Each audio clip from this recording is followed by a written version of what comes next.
എല്ലാ ബർത്ത്ഡേക്കാളും ഇപ്രാവശ്യത്തെ ബർത്ത്ഡേ എനിക്ക് സ്പെഷ്യലായിരുന്നു കേട്ടോ. നമുക്ക് കണ്ടറിഞ്ഞിട്ട് നമ്മുടെ കാര്യങ്ങൾ ചെയ്തു തരുന്ന ഒരു പാർട്ട്ണർ ഉണ്ടാവുക എന്ന് പറയുന്നതല്ല നമ്മളെ ഏറ്റവും വലിയ ഭാഗ്യം. അപ്പോൾ ബർത്ത്ഡേ ആയിട്ട് നമ്മുടെ ഇന്നത്തെ സ്പെഷ്യലി പൊതിച്ചോറായിരുന്നു കേട്ടോ. പ്രതീക്ഷിക്കാതെ സർപ്രൈസായിട്ട് തന്നിട്ട് ഒരു പൊതിച്ചോറ്. അപ്പം കാലത്തൊട്ടേ അധികം ഭക്ഷണമൊന്നും കഴിക്കാതെ ഇരുന്ന ഞാൻ ഒരു 12 നന്നായി വിശന്നു കേട്ടോ. കണ്ടപ്പോൾ കൊതി വന്നു വായിൽ. അപ്പോൾ അടിപൊളി പൊതിച്ചോറായിരുന്നു. മുട്ട പൊരിച്ചത്, അതുപോലെ മീൻ വറുത്തത്, അവിയൽ, ഇഞ്ചമ്പുളി, അതുപോലെ ഒരു മുളക്, അച്ചാർ, പിന്നെ കോവയ്ക്ക മെഴുക്ക് പുരട്ടി, ആ ഒരു സംഭവങ്ങളൊക്കെ കൂടിക്കുഴഞ്ഞ് തുറന്നപ്പോൾ തന്നെ നല്ലൊരു മണമായിരുന്നു കേട്ടോ. എല്ലാം കൂട്ടി അങ്ങൊരു പിടി പിടിച്ചപ്പോൾ എൻ്റെ പൊന്നു സാറേ ഞാൻ സ്വർഗത്തിലെത്തി. അടിപൊളി ടേസ്റ്റായിരുന്നു.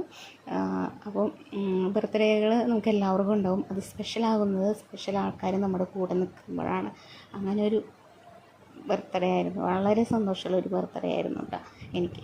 പറഞ്ഞറിയിക്കാൻ പറ്റാത്തൊരു ദിവസം.